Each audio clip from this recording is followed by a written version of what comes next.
প্রতিবেশী দেশ ভারত যে আমাদের কখনো বন্ধু ছিল না, সেটা আবারও প্রমাণিত।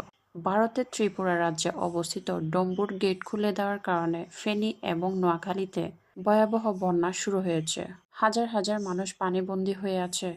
বিশেষ করে নোয়াখালীতে বন্যা পরিস্থিতির অবস্থা খুবই খারাপ পর্যায়ে। প্রায় সবগুলো গ্রামই ডুবে গেছে বন্যার পানিতে। যত সময় যাচ্ছে বন্যা পরিস্থিতি আরও খারাপ হচ্ছে ফেনী এবং নোয়াখালীতে।